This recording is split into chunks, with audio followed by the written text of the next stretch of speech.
आकाशवाणी नागपूर संस्कृती बेलोंडे आपल्याला ठळक बातम्या देत आहे. राज्याचे नवनियुक्त मुख्य सचिव राजेश अग्रवाल यांनी आज पदभार स्वीकारला. मुंबई इथं मुख्य सचिवांच्या दालनात झालेल्या या कार्यक्रमात मावळते मुख्य सचिव राजेश कुमार यांच्याकडून हा पदभार स्वीकारण्यात आला. महाराष्ट्राचा विकास आणि गौरव वाढवण्यासाठी प्रभावीपणे कार्यरत राहीन असं राजेश अग्रवाल यावेळी म्हणाले. नॅशनल हेराल्ड प्रकरणी काँग्रेस नेते सोनिया गांधी आणि राहुल गांधी यांच्या विरोधात दिल्ली पोलिसांनी FIR दाखल केला आहे. मनी लॉन्ड्रिंग प्रकरणात सक्तवसुली संचालनालयानं केलेल्या तक्रारीवरून दिल्ली पोलिसांच्या आर्थिक गुन्हे अन्वेषण शाखेने हा FIR नोंदवला आहे.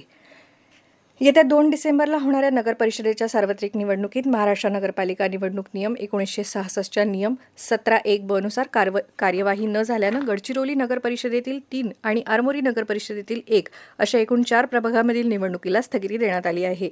या 4ही प्रभागांमधील निवडणूक सुधारित कार्यक्रमानुसार घेण्यात येतील अशी माहिती जिल्हा प्रशासनातर्फे देण्यात आली.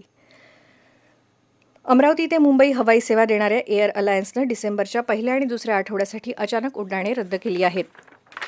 एअर अलायन्सच्या अधिकृत वेबसाईटवर या तारखांची बुकिंग पूर्णपणे अनुपलब्ध आहे. प्रवाशांना SMS द्वारे विमान रद्द झाल्याची आणि परताव्याची माहिती पाठवण्यात आली आहे. दाट धुक्याची चादर पसरल्यामुळे दृश्यमानता नियमित मानकापेक्षा कमी राहत होती, ज्यामुळे विमान संचालन धोकादायक झाले होते अशी माहिती सूत्रांनी दिली आहे. विदर्भातील वाशिम, यवतमाळ, अमरावती, गोंदिया, भंडारा आणि नागपूर इथं 11°C तापमानाची नोंद करण्यात आली आहे. आज आणि उद्या चंद्रपूर, यवतमाळ या जिल्ह्यात अतिशय हलक्या स्वरूपाचा पाऊस पडण्याची देखील शक्यता आहे.